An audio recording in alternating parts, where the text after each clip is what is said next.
अच्छा, एसईओ को लेकर चलते हैं आगे। टेक्निकल एसईओ हमने की थी, सर्च कंसोल का काम किया था, ठीक है ना, लास्ट लेक्चर में। अब ज़रा बात को आगे लेकर चलते हैं और क्लास के एंड में मुझे याद करवाना है, थोड़ी सी 5-10 मिनट पहले ख़त्म करके, तो देखेंगे कि हम लोगों ने जो सीखा है उसे ज़रा एक दफ़ा इवेल्यूएट करके देखें, ठीक है, ताकि पता लगे ना क्या कुछ आता है हमें और क्या कुछ नहीं आता। मतलब आज भी पूछना, डिसाइड करेंगे कि ठीक है ना, एक दो नेक्स्ट क्लास में उसे डिस्कस करें ताकि हमें पता लगे हमें क्या सीख लिया है। अच्छा जी, इधर आ जाते हैं, इसमें आ जाते हैं और यहाँ से पीक में चलते हैं। पीक से पीडीएफ में चलते हैं।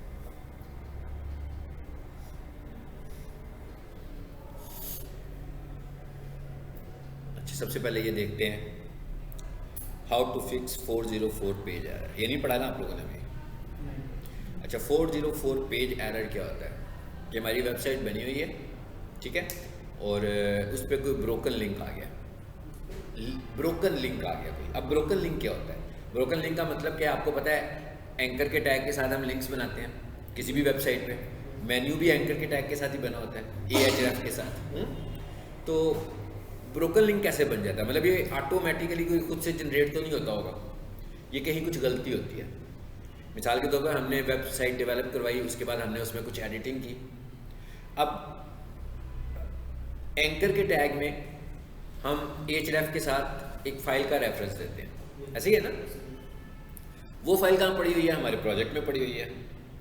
अब ब्रोकन लिंक कैसे आता है? ब्रोकन लिंक कैसे आता है कि यहाँ तो एंकर के टैग में नाम में कुछ मिस्टेक हो गई, ठीक है, यहाँ हमने क्या किया, जो फाइल थी पहले उसका नाम कुछ और था और बाद में हमने उसका नाम तब्दील कर दिया और नाम चेंज कर दिया, लेकिन हमने एंकर के टैग में आकर वो चेंज नहीं की। तो इसका मतलब क्या हुआ? नाम मिसमैच हो रहा है दोनों साइड पर। दोनों साइड पर एक नाम नहीं होगा, मतलब href में भी abc.html होना चाहिए और डिस्क पर भी abc.html होना चाहिए। तो अगर हमने कभी डिस्क पर xyz html कर दिया और हमें भूल गया एंकर में भी चेंज करना, तो लिंक पे क्लिक करने से तो उसे पेज ही नहीं मिलेगा, ठीक है ना, तो एरर पेज जनरेट हो जाएगा, ठीक है, यानी कि वो पेज वहाँ पर मौजूद नहीं है। तो जी, अब ये क्या लिखा हुआ है? There are number of tools design, बहुत सारे टूल्स हैं जी जो इस काम को चेक करते हैं। ब्रोकन लिंक्स के, भाई लिंक को क्लिक करते हैं मगर लिंक फॉलो नहीं होता। इसके लिए हम क्या यूज़ कर सकते हैं? ये देखें, जैसा इस फाइल में, मैं अभी आपको ये फाइल भी ग्रुप में देता हूँ। टूल्स आए हुए हैं, broken link checker, AHREF broken links checker, dead link checker, ठीक है, ये सारे के सारे मुख्तलिफ टूल्स हैं। आप इनमें से किसी के साथ भी अपनी वेबसाइट के ब्रोकन लिंक्स को चेक कर सकते हैं, ठीक है। अब इसको चेक कर, जो सबसे अच्छा टूल है वैसे वो ये वाला AHREF होता है, ठीक है। मैं इस पर क्लिक करता हूँ, अलाउ, एक वेबसाइट खुल गई है, आ गई। अब वो कहता है कि यहाँ पर अपनी वेबसाइट का नाम लिखो जिसके भी आप ब्रोकन लिंक चेक करना चाहते हो। जैसे मैं लिखता हूँ https://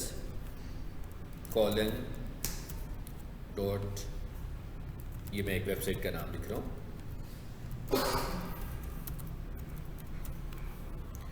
और check broken links. I am not robot, क्या कह रहा है? कहता है इस वेबसाइट में कोई ब्रोकन लिंक्स नहीं है, ठीक है। वेबसाइट चेंज करते हैं,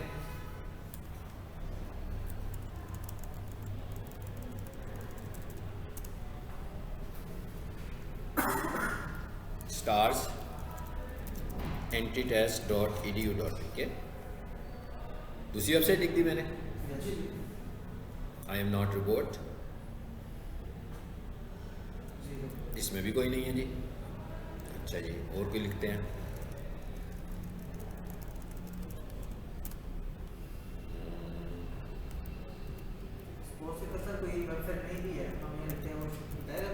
लिंक्स आएंगे ना, वो लिंक्स आएंगे, फिर हम डेवलपर को कहेंगे कि लिंक्स को ठीक करो, यानी नहीं है, कोई भी वेबसाइट होनी चाहिए ना, वो मैं तो वेबसाइट तो हो ना, मैं उसको पहले चेक कर लूँ वेबसाइट है, एक्टिव वेबसाइट है कोई।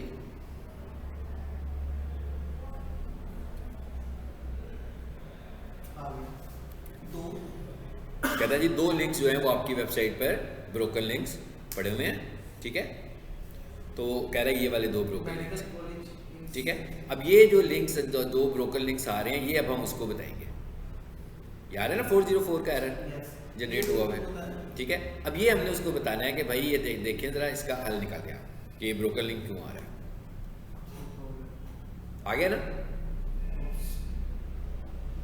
अब बेसिकली क्या है, हो सकता है कि ये जो KMU वाले हैं, इनका जो ये एडमिशन पेज है, ये उन्होंने उस वक्त लॉन्च किया हो जब एडमिशन ओपन होते हैं। तो जब एडमिशन क्लोज हुए तो उन्होंने पेज भी रिमूव कर दिया, लेकिन हमारी वेबसाइट पर ये अभी भी पड़ा हुआ है जिसको मैंने क्लिक किया। अब ये जो है ये बैड इम्पैक्ट दे रहा है SEO के हवाले से। सो जब हमारे पास, हम इसको बोलते हैं SEO ऑडिट करना। SEO ऑडिट करने का क्या मतलब है कि जब हम किसी वेबसाइट की SEO शुरू करते हैं तो सबसे पहले हम देखते हैं कि भाई इस वेबसाइट में कुछ इश्यूज तो नहीं है। तो ये जो जो चीज़ें मैं चेक कर रहा हूँ ये सब क्या है, मतलब अगर चेक करने की हद तक हो तो ये क्या है, SEO ऑडिट है, ऑडिट कर रहा हूँ। अब इसको ठीक करवाएंगे तो इम्प्लीमेंट हो जाएंगी ये चीज़ें। आ जाते हैं वापस। अब ये मुख्तलिफ टूल्स हैं जिनको आप चेक करेंगे, ठीक है। इसको मैं बंद कर देता हूँ फाइल को अब जरा, और वापस इधर आ जाते हैं। अब जो दूसरी पे आ जाते हैं। अब दूसरा टॉपिक है जी हमारा HTTP एंड HTTPS। ये तो फ्री है जो हम यूज़ कर रहे हैं, ठीक है। जो परचेज करने होंगे वो लाजमी बात, वो तो एक्टिव ही नहीं होंगे। और मैं भी ज़्यादातर फ्री टूल्स यूज़ करता हूँ। हाँ, मतलब इसको सर्च, ये रिसर्च करनी पड़ती है, फिर चीज़ें मिलती हैं ना। अच्छा जी, अब देखें HTTP और HTTPS क्या चीज़ है। हमारे पास कुछ वेबसाइट्स हैं जो HTTP पर हैं और कुछ वेबसाइट्स हैं जो HTTPS पर हैं। मसलन मैं नीचे आकर आपको दिखाता हूँ। ये एक वेबसाइट है, जो भी वेबसाइट का नाम है chunga.pk, और उसके साथ लॉक लगा हुआ है। इसका मतलब है कि ये वेबसाइट सिक्योर है, और जो सिक्योर वेबसाइट होती है वो HTTPS पर होती है, HTTPS पर होती है, और जो अनसिक्योर वेबसाइट होती है वो HTTP पर होती है, ठीक है। अब जरा अनसिक्योर वेबसाइट की शक्ल भी देखें। अब ये लिखा है dastagir-engineering.com, आगे क्या लिखा हुआ है, नॉट सिक्योर। सो इसका मतलब क्या हुआ कि ये HTTPS नहीं है, ठीक है। ये तो हम, अब हमने देखा कि क्या होता है, ये समझ लिया। अब जरा इसको समझते हैं कि कैसे होता है। HTTPS is a HTTP with encryption, यानी कि हमने क्या किया कि ये एक प्रोटोकॉल है जिससे हम प्रोटेक्ट कर रहे हैं अपनी वेबसाइट को, ताकि हमारी वेबसाइट हैक भी ना हो और उस पर वायरस भी ना आए और उस पर कोई अटैक भी ना हो। The difference between the two protocols is that HTTPS uses TLS SSL to encrypt normal HTTP requests and responses। इसका क्या मतलब है, कहते हैं जी वो सिक्योर कर देता है, सिक्योर सॉकेट लेयर। जब हम उसको HTTPS कर लेते हैं तो जो हमारा डाटा ट्रैवल कर रहा होता है ओवर द इंटरनेट, वो सील होकर ट्रैवल करता है, ठीक है, सील फॉर्म में करता है। और यूँ समझ लेंगे जैसे मैंने किसी को खत लिखा तो किसी को आपको कहा जो देव जाकर आप यूँ ही पकड़ के ले गए, लहराते हुए जा रहे हैं, हर कोई बंदा देख रहा है, पढ़ रहा है। वो एक तरीका ये कि हमने उसको एनवेलप में डाला, सील किया और फिर दिया, तो रास्ते में हमारा डाटा सिक्योर है। इवन आप भी नहीं पढ़ सकते उसको कि सील किया हुआ है। तो क्या हमारा डाटा सील होकर ट्रैवल कर रहा है ओवर द इंटरनेट। अब देखें ना, आपकी जो वेबसाइट है उसके ऊपर बहुत सारी ऐसी इन्फॉर्मेशन है जो सेंसिटिव इन्फॉर्मेशन है, जो आप चाहते हैं किसी बंदे के पास नहीं जानी चाहिए। तो अगर आप HTTP पर होंगे तो आपका डाटा सिक्योर नहीं होगा। तो इसका मतलब क्या हुआ कि जब हमने होस्टिंग खरीदी, जब हमने डोमेन बाय की, तो उसके साथ साथ हमें SSL भी बाय करनी है। इसको बोलते हैं, ये जो HTTPS है बेसिकली, हाँ जी, सिक्योर सॉकेट लेयर। मैं ये जो HTTPS है बेसिकली ये क्या कहलाती है, SSL। ये अलहदा मिलती है हमें प्राइस में, यानी इसकी प्राइस अलहदा है। पहले ये होता था, बिल्कुल वही कॉन्सेप्ट है जो डोमेन का और होस्टिंग का, ये भी ईयरली बेस पर होती है, ठीक है।